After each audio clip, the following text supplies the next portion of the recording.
and welcome to the third angle at Ning Ting Fung, Sino Group Belt and Road Research Institute, Hong Kong Chuhai College. Today we have with us Dr. Hussein Askary, who is the founding board member and also the vice president and chairman, the Belt and Road Institute in Sweden. Welcome to our show, Dr. Askary. Thank you very much, my friend. I'm happy to be with you. Well, to start with, from the current situation, we have seen in Switzerland, the initial deal has been done between the US and Iran. So what's next, in your opinion? What are the upcoming challenges to this peace deal? Well, I think it's generally it's a very positive development. It's good that we are back to diplomacy after the diplomacy with bombs, which the Minister of War, Pete Hegseth, said that the United States conducts diplomacy with bombs. It's good we are back on track on the respect of the sovereignty of nations and their independence and their rights. And in general, it's a very, very positive development. However, it is very unstable. As we know, the United States and Israel twice attacked Iran while Iran was sitting at the negotiations table. So there are no guarantees that this thing will not happen again, except for some realities which were created by Iran, by Iran's actions and the outcome and the consequences of the war for the global economy, for the US economy, for the global financial system, and so on. So these are indirect guarantees. Nobody can guarantee exactly that the war will not break out or the United States or Israel will not break this ceasefire. The other aspect of insecurity comes from Israel. The biggest problem in this region is not Iran, it's not some other kind, it is Israel. Israel is the kernel of this whole strategic problem. And the Israeli leadership right now are on a war path. They have made not only, they are doing barbaric things and saying barbaric things at the same time. And those people are very unpredictable. And they are in an existential crisis because the whole project of the Greater Israel, destroying all the big powers in the region, has failed. And now they are in a problem. Their relationship to the United States and to the Trump administration, which they thought they were controlling, is now on a shaky ground. And the American president, the vice president have criticized Israel and Benjamin Netanyahu directly, which can lead to the fall of this Israeli government. But Israel as a whole, their policies in recent years has not been positive and not conducive for peace and security in the region. So these were the negative sides come. The positive side, of course, we could have a new security and economic situation. If the sanctions are lifted on Iran, there will be more normalization. The Hormuz Strait is already open. It was open before this war of aggression. But it's open. There is hope that the world economy will not get into a total depression, total disaster, although the consequences will remain. The ripple effect of the closing for this period will actually have effects on the food security, fertilizer, and many other, energy security of many nations. So this will remain, but at least we are going back to the pre-war period in terms of the passage of oil and gas and other imported materials from this region. And of course, this will lead, if it's successful, if there's a nuclear agreement, which is now the touchy part. I mean, the United States had a great agreement in the JCPOA from 2015, 2016, to make sure that Iran never has a nuclear weapon. And the Iranians themselves, they said they are not intending, they have no intention of having a nuclear weapon.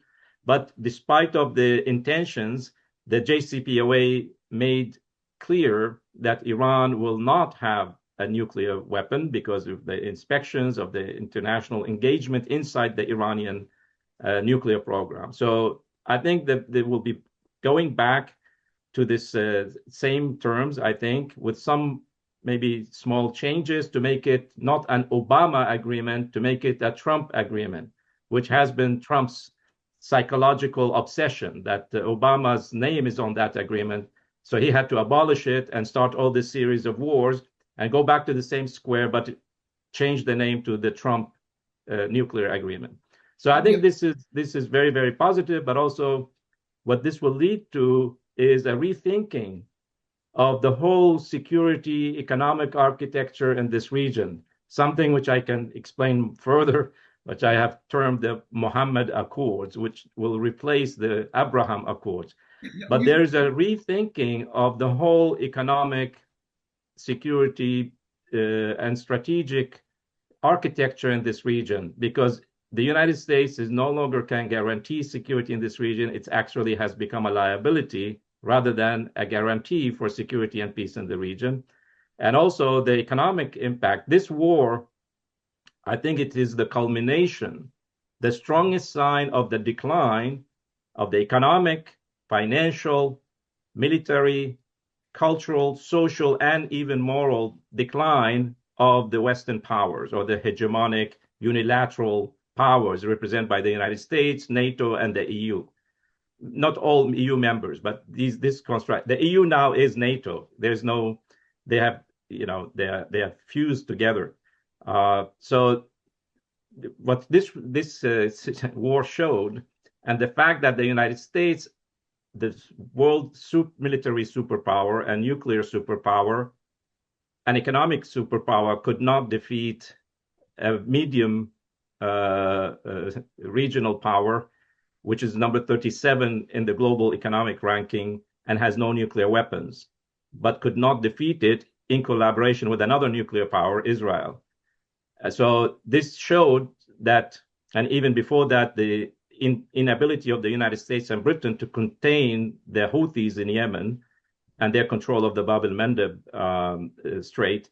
This shows that these superpowers are no longer capable of maintaining their hegemonic unilateral control in any part of the world, except, of course, when they attack smaller nations like Venezuela or threatening other nations in Latin America. But this is a very strong sign of this total decline and the emergence and the shift in the economic, strategic, and even military balances in the world further to the south and to the east, where China's rise, economic rise, and with it, the ASEAN, Southeast Asia, but also Russia, on the other hand, the BRICS nations, and so on and so forth, that there's a new world there where we have, instead of unilateralism, we can have multilateralism. This would be, of course, the best solution if the United States, the NATO countries, and their allies and the EU join China, join the global south into a new global economic, multilateral economic and strategic and security architecture where the rights of every nation for security, peace, independence, but also their right to economic development are respected, which the Chinese call win-win. This is the Belt and Road Initiative, which is the best model for multilateral, bilateral economic cooperation among nations. So this war will bring about a rethinking on many, many levels. And starting from this region where we had two failed models. One was an economic model, and the other is a security model. The failed economic model is, as everybody, the stereotypical idea of the Gulf countries especially is that these are small countries, very small population, but they have enormous oil and gas resources. They sell, since the 70s, the oil crisis, they sell enormous amounts of oil and gas, and they get massive income in dollars, but they don't know what to do with it because these are very small countries. They're not, economically developed. So what they they buy luxury goods, Rolls Royces, gold watches, and luxury boats, and all kinds of things, and then they spend the rest on two things: investing in financial institutions in the city of London, in the United States, in Switzerland, and also real estate and other banking and financial resources where they keep their money because they can't keep them at home. There is no use for them at home. And this money is recycled by the United States and Britain to entangle the world populations into debt traps. This has been the model for many, many years. And then this model stopped to function. And I have been looking at this when this new situation emerges. Since 2014, for about 10 years until recently, the oil price dipped below the 80 marker. $80 per barrel is what these nations need to stay rich, Arabs. If it dips below that, break even is at $60 per barrel. But since 2014, the oil price went down to $30 per barrel and stayed there for a long time. It went up and down, but for most of these last 10, 12 years, it remained below the 60 line. And this meant that the Gulf countries, especially Saudi Arabia, were in deep trouble. So they were looking for ways how to get out of that. So this old economic model started to fail, and they were looking for a new model. So the Saudis came up with the Saudi Vision 2030. And the general idea is that these countries, they have to diversify their sources of income, not only depend on exporting raw oil and raw natural gas, use the oil and gas for chemical industries, petrochemical industries. As we saw recently, there's a big issue with the fertilizer because the urea, which is used in the fertilizers, comes from this region. So these countries started to produce secondary products with higher added value over the years, petrochemical materials, plastics, paints, and such things. Saudi Arabia built massive industrial zones and economic zones where petrochemicals became very important. So there was a shift from this failed model to a new model. I can explain it further later if we have time, because China is deeply embedded in that process. Then we have the failed security. The other part of the money these countries were getting since the 70s is used to buy British, American weapons, but also security and intelligence services to protect them against whom? Against Iran, which was the scarecrow used by the Americans and British to keep control of these countries, Iraq, the Palestinians or Syria, and so on and so forth. So there was these conflicts in this region where oil and gas money would buy these countries' security. This model was shown to have failed in this war. The United States and Britain cannot provide security for these countries. On the contrary, if you have American bases in your country, it's a source of danger. This reminds me of Henry Kissinger's famous saying. It says, if you are an enemy of the United States, it's dangerous. But if you are a friend of the United States, it's fatal. And this is what these countries got a taste of in this recent conflict. If you are a friend of the United States, this can bring you trouble. So this is where this new idea of a new security architecture comes into the picture, a new, not only security architecture, but also economic architecture. There are some signs that some countries are thinking about this, but this can be further developed. Okay, Dr. Askary, I'll ask you another question which is connected, as you earlier mentioned, the mid-technology in the war. What do you think, what are the takeaways? We will not talk about who won the war, who lost the war, but as a whole, as a totality, what are the takeaways from this war between the US and Iran, like we have seen never before, like the use of Strait of Hormuz, like how the geography played a very important role, and how it weaponized it. Iran weaponized the geography. So, what are the key takeaways for America and for Iran and for the global power from this war? Yeah, from the military standpoint, is that these massive, large-scale, large-size military tools, materials, are becoming obsolete. Aircraft carriers that cannot get closer to the Iranian shores because they might get hit by hypersonic missiles. So they rendered them obsolete. You have all these bombers, which can bomb even bunker busters and stuff. If you are deeply embedded inside the mountains, it's very, very difficult to get to get to their targets. Then we have the asymmetrical relationship between the Iranian missile systems, which were the big issue, actually, even before the war. Even the Biden administration, they wanted to go back to the JCPOA, but add to it abolishing Iran's missile systems. And these missile systems have proven to be very, very effective. And the drone systems, although they have much lower cost, they can create enormous damage. For example, all the US bases in the region became completely useless. They were attacked heavily. Israel itself was attacked heavily. And the anti-missile systems have been proven to be completely useless.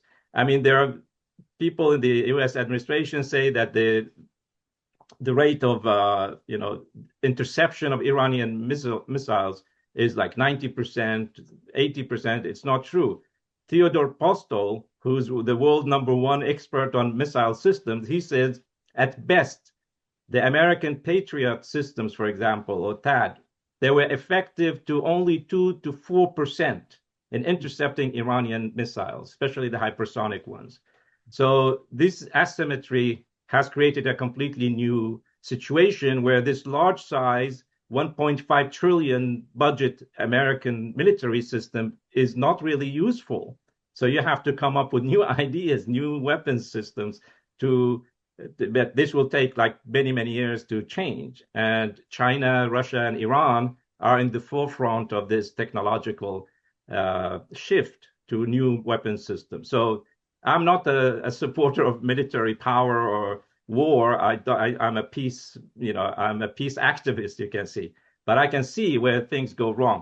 The other thing, as you mentioned, Iran used the geography and the strategic importance of the Hormuz Strait, which everybody knew this will be the biggest vulnerability for the United States, for the world economy, because the Iranians are capable of closing the Hormuz Strait. And actually, many, many years ago, President Rouhani had proposed a security arrangement. He called it the Hormuz Accord or the Hormuz Agreement. That was like 8 years ago. The Russians also had proposed a new security architecture in the Gulf region where the Hormuz Strait can be secured. So the Iranians effectively used the Hormuz Strait and their control there to inflict enormous economic damage, but also reputation damage on the United States, because every person on the planet was affected by this weapon. And everybody was blaming who? Not Iran, really. They were blaming the United States and Israel because they started the war. The Hormuz Strait was open before that war. And this is another very important lesson to learn from this, that you can use geography, you can use other tools to as a small power against a great power. This is called, flanking in military terms. A smaller power can defeat a larger power by flanking it, not using the same methods, but using a different method to hit at the weak point of the opponent. Dr. Askary, some of the regional countries, there is a perception that after this war, Iran would have more confident and gain confident, and like UAE and other countries, they are facing a kind of threat from Iran. What is your, this is a perception, but this is in the media and the digital space. What is your take on this? Yeah, no, I think the biggest security problem for these countries, as I said, it's Israel and the United States, their relationship to these countries. That's why I'm talking now about the Mohammad Accords to replace the Abraham Accords. What are the Mohammad Accords? They don't exist. It's a concept I started developing during my tour, actually, in China to promote my new book, the new edition of the book, which is in both Chinese and in English, Extending the New Silk Road to West Asia and Africa. It's published by the Schiller Institute. And during that tour, I was explaining for people, because that was in the middle of the war. It was in April, and the war was not decided. And I said, if this war ends with a peaceful resolution, there will be a completely new security and economic architecture.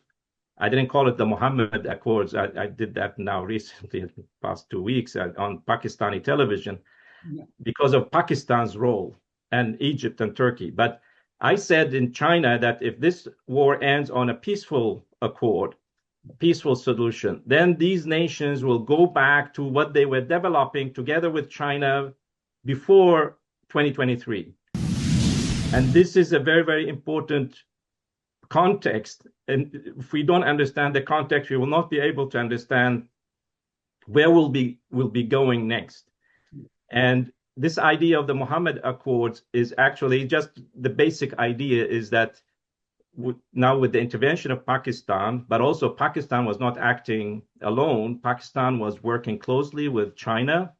Russia was in the background, but also Pakistan, Turkey, Egypt as three major Muslim nations and regional powers, with Pakistan being a nuclear power, together with Saudi Arabia and Iran, two major regional powers, Muslim countries, but also with Qatar, for example, played a role in this whole process, that these nations will provide the guarantees and the security for the smaller states in the Gulf rather than the United States and Britain.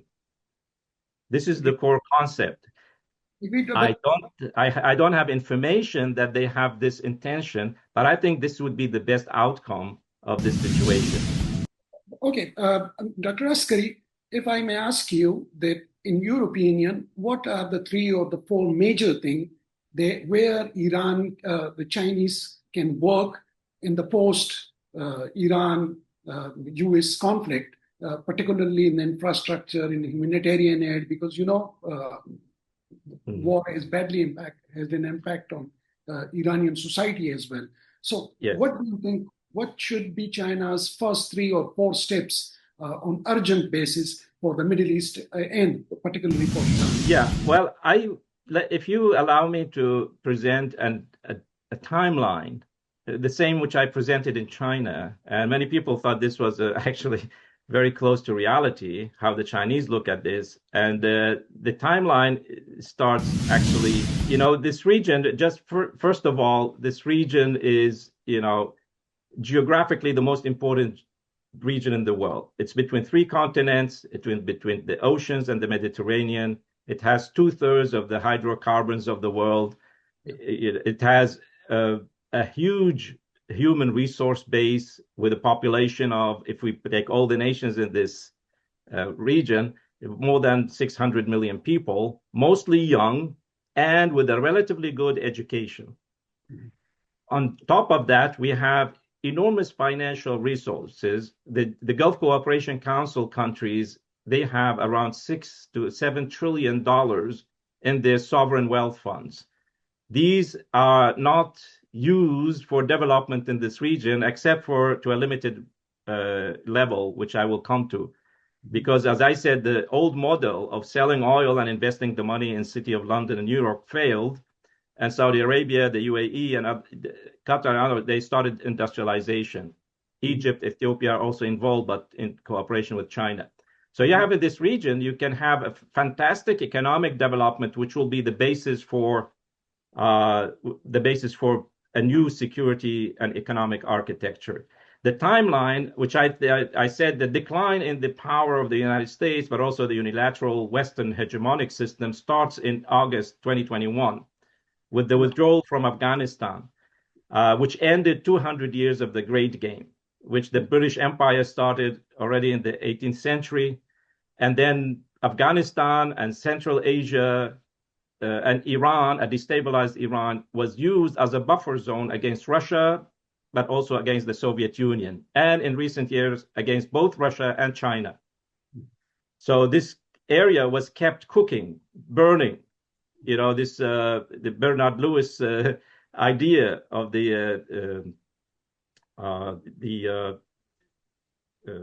it's called. It's like a strategy of tension in the southern borders of the Soviet Union. So this has been the policy. So by the withdrawal from the United States, from Afghanistan and the NATO forces, a new situation was created. And China immediately filled the void there. There's a famous picture, actually, of the Pakistani and Chinese ambassadors to Kabul sitting, drinking tea in the garden of the Pakistani ambassador residence, chatting and talking calmly, while the Americans were scrambling to the airport.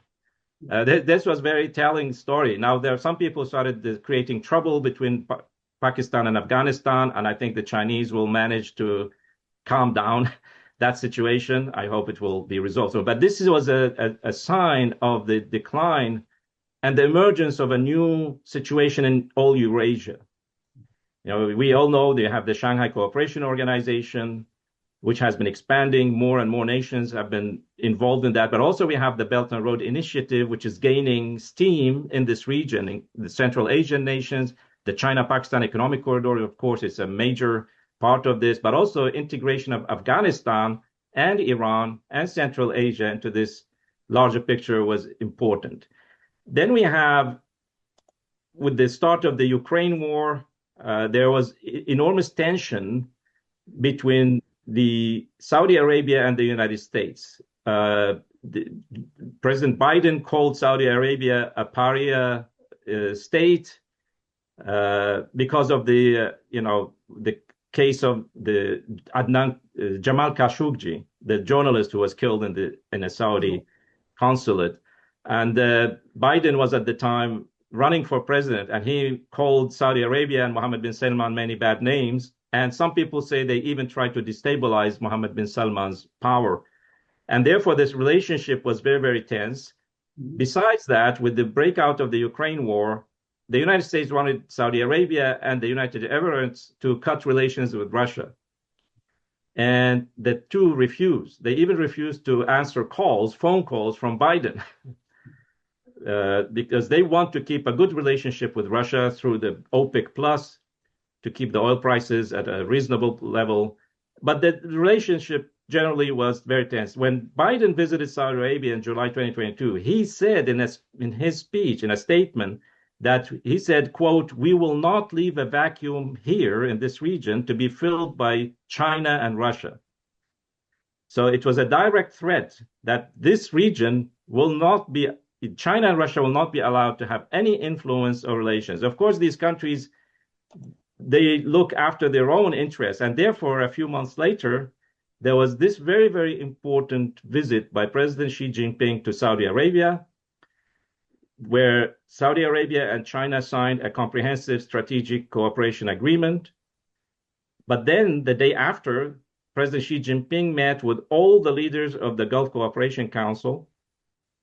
And in his speech, which everybody who's interested in strategic and economic matters should read that speech, because what President Xi Jinping presented in that speech to the Gulf leaders was a massive menu of cooperation areas, from exchange of oil, buying oil on the Shanghai Petroleum Exchange, in local currencies, financial cooperation, where financial resources of the Gulf and China will be used for development projects, cooperation in AI, cloud computing, space exploration, and nuclear technology, and of course, clean technology. It's opened a massive area of economic cooperation with those countries. And the third day, President Xi Jinping had a summit with all the Arab leaders.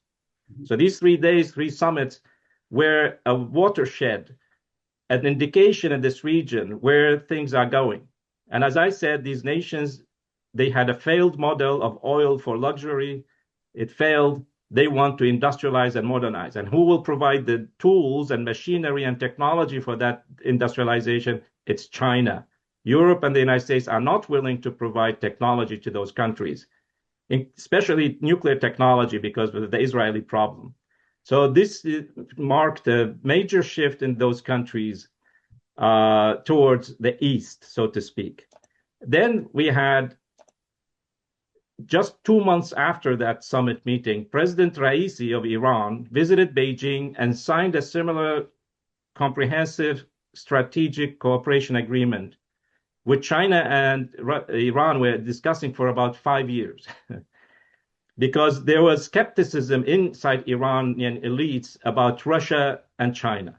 They were not very open to Russia and China before President Raisi assumed the position of power. He shifted the whole relationship. And as everybody knows, Iran was directly involved in supporting Russia in the war in Ukraine, providing drones. But not only that, the major issue for Iran was economic cooperation and how to outflank American sanctions. And the Chinese have enough power to disregard American sanctions to a certain level. And this was also a big shift in Iran's relationship to China, but also that a major power, besides the Arab Gulf countries, is joining China, working closely on the Belt and Road. 1 month after Raisi's visit to Beijing, the Chinese managed to bring the Saudis and the Iranians together to normalize diplomatic relations again, March 2023. Historic. So this was a very big breakthrough because, as we know, this region was divided also along sectarian lines, Shia-Sunni conflict. We had proxy wars in Yemen, Syria, Lebanon, and Iraq, where Iran and Saudi Arabia were on different sides of this equation. We had already in, Dick Cheney and the Bush administration were talking about the Sunni triangle against the Shia crescent. So this British geopolitical idea of divide and conquer was conquered by China's unite and prosper. Unite and prosper is a term used by Chinese professor Zhang Weiwei in a conference I attended in Berlin of the Schiller Institute. He said, our policy is to unite and prosper. The Western policy is to divide and conquer. And this was also a very, very important shift in this region. So we have just a few months later, in the South Africa BRICS summit, it was announced that a number of countries will be invited to the BRICS countries, Brazil, Russia, India, China, and South Africa. These were Saudi Arabia, Iran, Egypt, the UAE, Ethiopia, and Argentina. Of course, Saudi Arabia and Argentina did not join. Saudi Arabia for clear considerations. It's like Mohammed bin Salman was telling the Americans about why they don't sign the Abraham Accords. He said, well, if I do that, I will be killed. And this is a similar case where Mohammed bin Salman's life could be threatened if he joins the BRICS so openly. So anyway, but Egypt, Iran, the UAE, Ethiopia joined the BRICS Plus. Of course, instead of Saudi Arabia, we had Indonesia now on the BRICS Plus. So 1 month after that, we have during the G20 summit in India, the Americans floated this idea of the India, Middle East, EU corridor as a counter attack on the Belt and Road, and also the close cooperation now emerging between the Gulf countries, Iran, and China, and the Belt and Road. So I wrote already at that time that this was a geopolitical trick. It has no economic basis. It doesn't make sense because there are corridors in this region, but they are built by China and these countries. The United States and India will add very little to this new constellation, but it was meant to divide and conquer. The idea is that there are friends of Israel, friends of the United States in this region, friends of the EU, and there are enemies of Israel, the EU, and the US in this region. So this is an exclusive club to divide this region along these lines. And of course, it never worked. But what happened, this was in September 2023, what happened a couple of weeks later is that Benjamin Netanyahu was emboldened to present his idea at the UN General Assembly in September 2023, where he brought this map where, there are the countries in green, these are potential friends of Israel, and the rest are the bad guys. Yeah. The same idea, divide and conquer.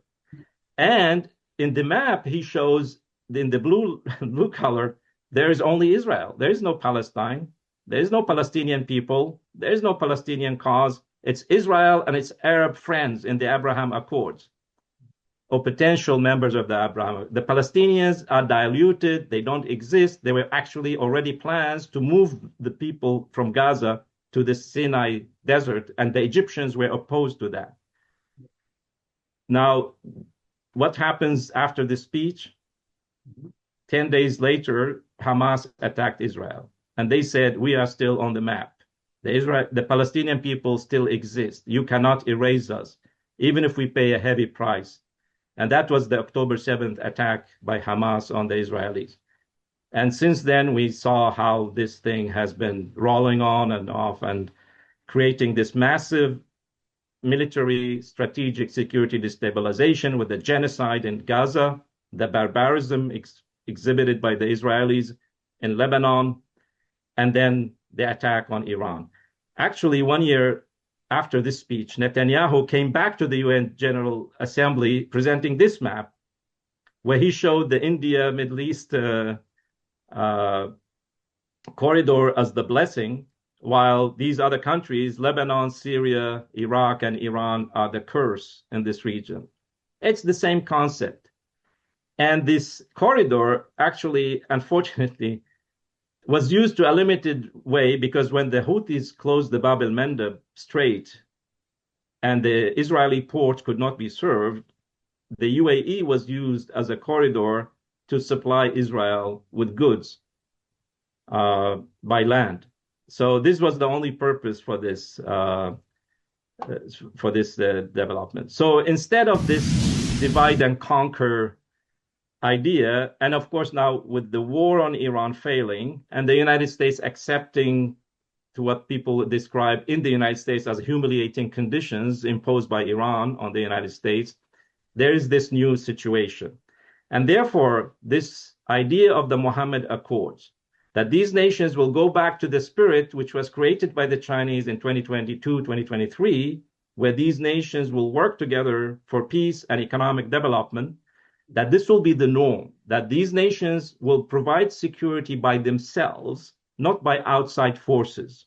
Outside forces, China, Russia, the United States, the EU, they can support that new security architecture and contribute to its functioning, but it should be based on the regional nations, the regional powers, small and big. They will work together to secure their realm.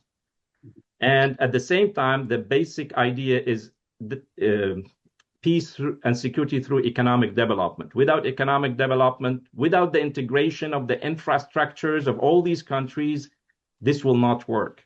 We in the Schiller Institute have presented the Oasis Plan as a basis for peace between Israel and the Arab countries, which is an economic development plan, solving the water issues, but it will not work unless the Israelis change their mentality. They change their way of looking at the world and the region around them. If the Palestinians are not given their rights, if there is no Palestinian state, which both Saudi Arabia and all Arab countries agreed, there could be no normalization with Israel. This is also the Chinese position. Without giving the Palestinians their rights, Israel should not be included in this new architecture. The Mohammed Accords are not excluding Christians and Jews. As we know, under the Muslim Caliphate, Muslims and Christians and Jews were protected by the Muslim Empire. Jews today are having a good life in Iran. They are protected by the Iranian system. So problems with the Jews started when the British came to the region and started stirring division between the different ethnic. There is no danger to the Jews and Christians in this region from the Muslim powers. And therefore, the Mohammed Accords are not meant to be exclusive Muslim club, but it will include everyone. But as I said, the main players here are Muslim nations: Pakistan, Turkey, Egypt, Saudi Arabia, and Iran. And then everybody else is included there. Israel have to change before it can join any new security and peace architecture. So this is the main point, and building infrastructure, solving the water problem, water desalination, greening the deserts, which the Chinese are masters of at home, could be implemented here. And then the United States and Europe will benefit. As I mentioned in my book, this is a great opportunity to develop the Middle East or West Asia, and Africa will be a great blessing for Europe, which is declining economically and socially. So this is the major idea. Dr. Hussein, you mentioned the Muhammad Accord, or like an alternative to Abraham Accord, which is based on the ground realities of the Middle East. Can you tell us some salient feature of the Muhammad Accord and how it is different than the Abraham Accord? Well, the Abraham Accords was meant to divide this region between those who accept Israel no matter what happens to the Palestinians. And just to give you some information, this whole thing started with Jeffrey Epstein and some UAE billionaires, like the head of the Dubai Ports World, who was exposed in the Epstein files for doing horrible things. And he was fired recently. So this is where the idea comes from. Then Tony Blair and Ehud Barak of Israel, the former prime minister, they concocted this concept and packaged it and sold it to the first Trump administration through Jared Kushner. Tony Blair is advisor to many countries in the Gulf and to Israel. It's very weird that he's also in the Quadrilateral Committee. I mean, he's a war criminal, but he's on the Quadrilateral Committee for the Peace in Palestine, which is a strange position. Anyway, so this was sold to the Trump administration that this is the solution to the 5,000, 3,000 year, 5,000 year religious wars in this. There was no religious wars in this region between Muslims and Christians and Jews. There was a war between Prophet Muhammad's armies and the Romans. Even in the Quran, it does not say Christians, it says the Romans, a Rome. There was no fight with the Zarathustrans. There was a fight with the Persian Empire. So this concept was sold to the Trump administration and to make sure, first, that Arab countries normalize relations with Israel, and two, that the Palestinian issue is diluted and buried. There is nothing called Palestinian people.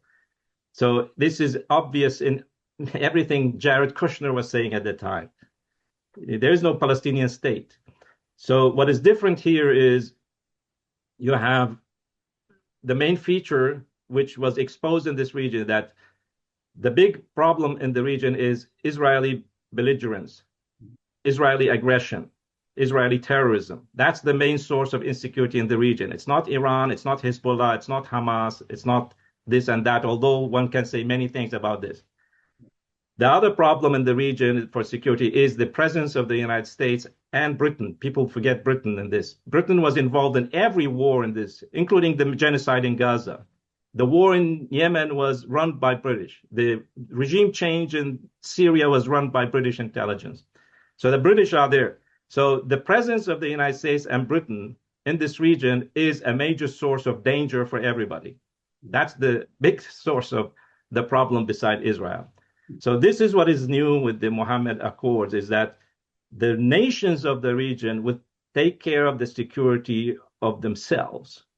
But of course, there is still insecurity because the Gulf countries don't trust Iran. They think Iran has expansionist ideology.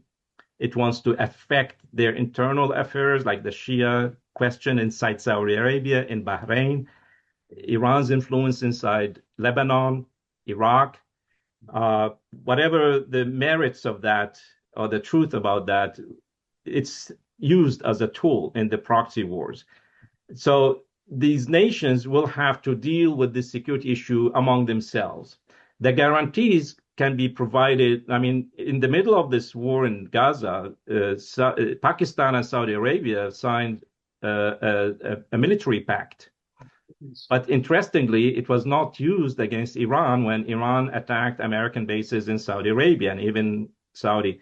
That was very prudent of Pakistan, because the Pakistanis and Saudis realized that the reason for that is the American-Israeli aggression. It was not Iran's fault.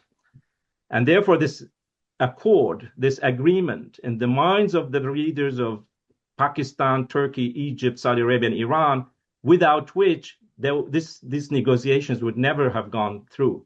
And just people forget that it was Saudi Arabia and other Gulf countries who told Trump to stop bombing Iran and give the talks a chance, the Pakistani initiative a chance. So there was an accord among all these large and smaller Muslim countries in the region or the wider region to have a peaceful solution, but that they will guarantee.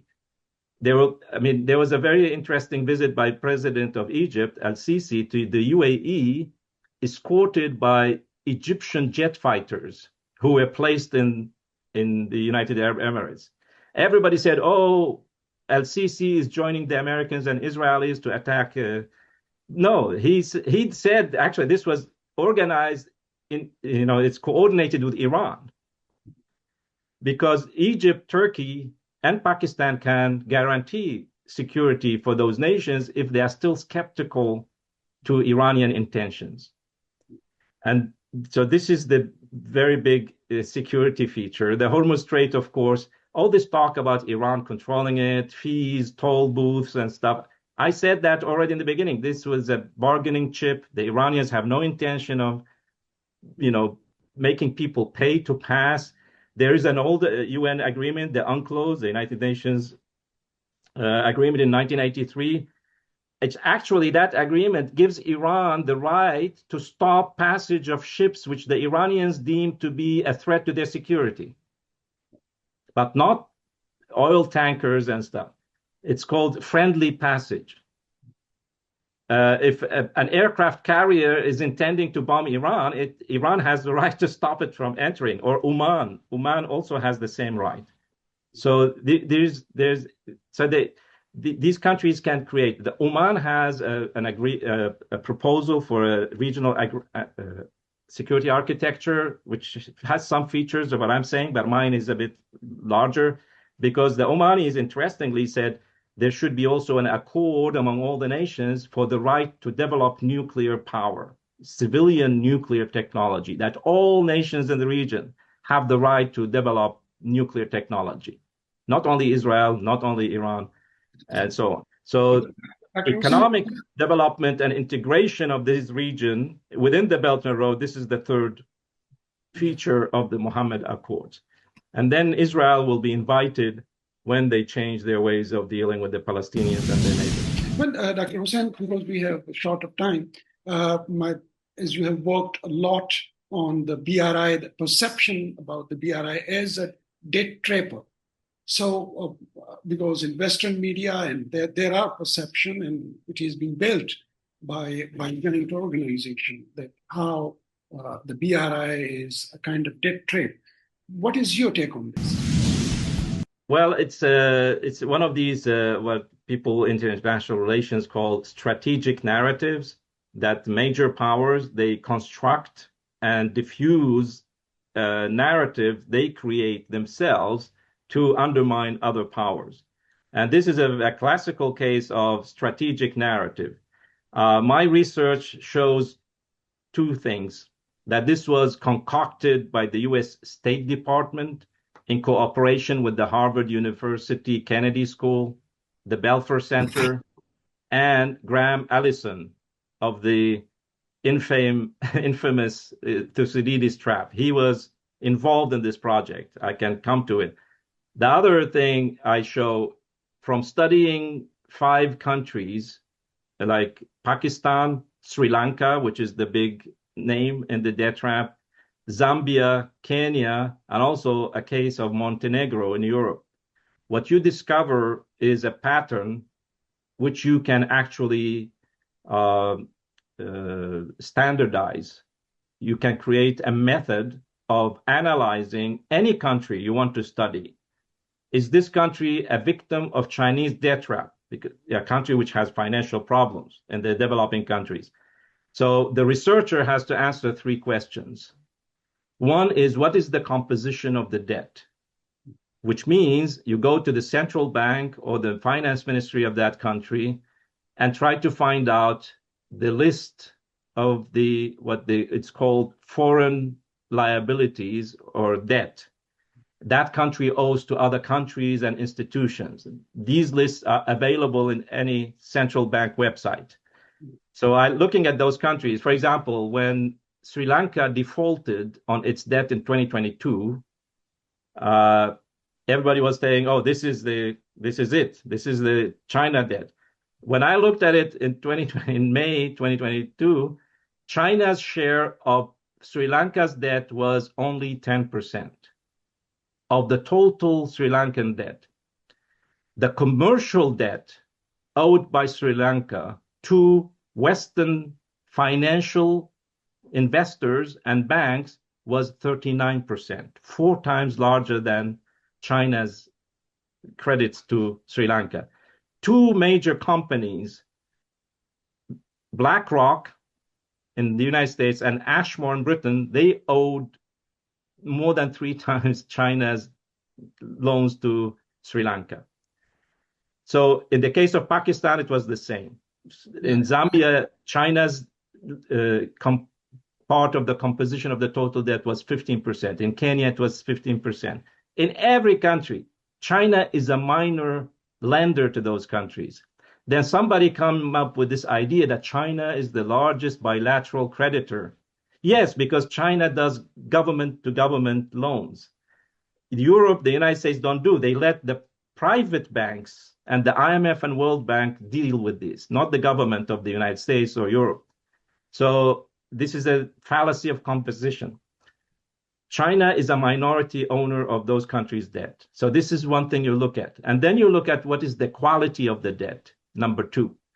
The quality of the debt, I mean the repayment period, the maturity period of the debt, the interest rate, and where is this money used. So in the Chinese loans, they are usually used for building infrastructure, which means anybody who understands anything about economics is that without modern infrastructure, which is transport, power, water, education, and healthcare, you cannot have economic development.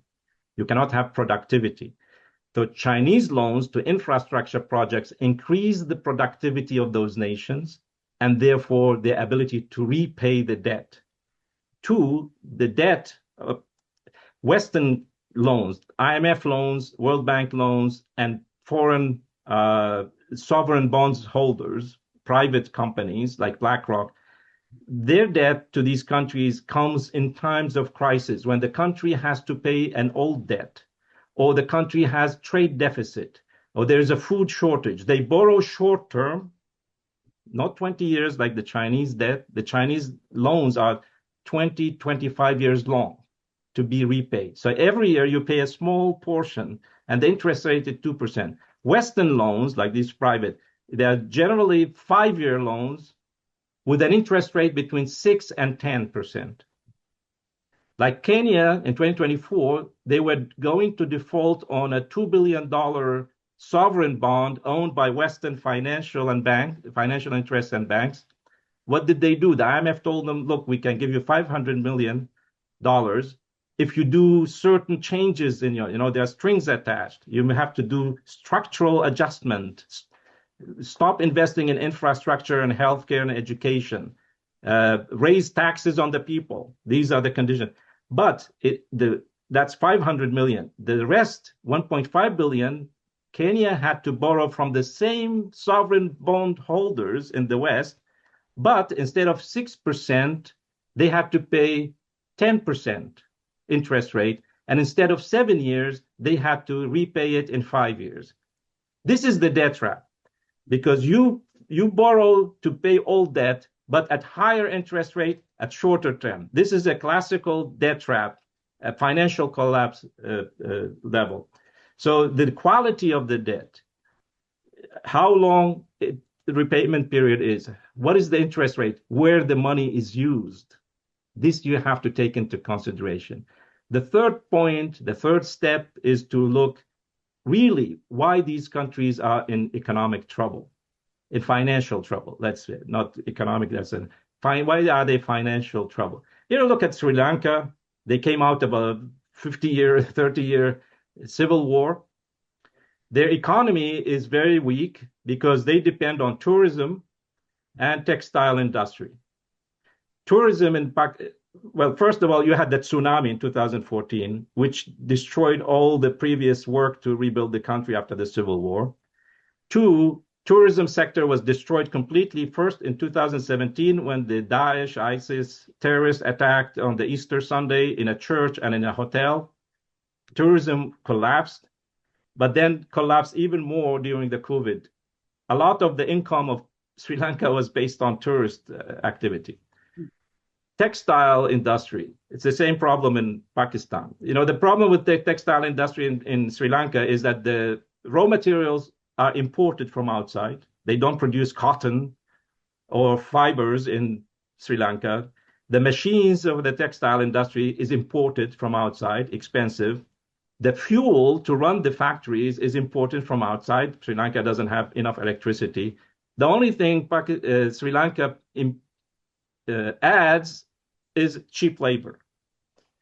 And when that exists somewhere else, in Bangladesh or somewhere else, the textile industry in Sri Lanka shuts down. Or when the oil prices go up, the fuel price goes up, the factories cannot afford the high energy cost. So you have to look at all these parameters, why this country is in trouble. What is the economic structures? What are the financial structures?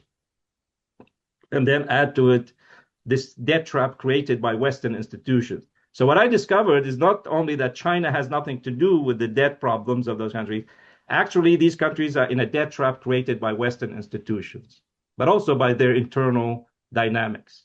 So this is the conclusion. So I developed a 3-step method, which hopefully I will explain in more detail in a book, but also how the State Department created this during the Trump administration in 2017, 2018. If you have time, I just mention a few facts. We are almost toward the finishing line. I will write an article about it and publish it soon. It's a very fascinating story. It's like an investigative journalistic work. Thank you, sir. Thank you, Dr. Hussein Askary. Always pleasure to talk to you. Dear viewer, keep watching our digital platform for more such videos, interviews, and insight. Till then, goodbye and good luck. Thank you. Thank you.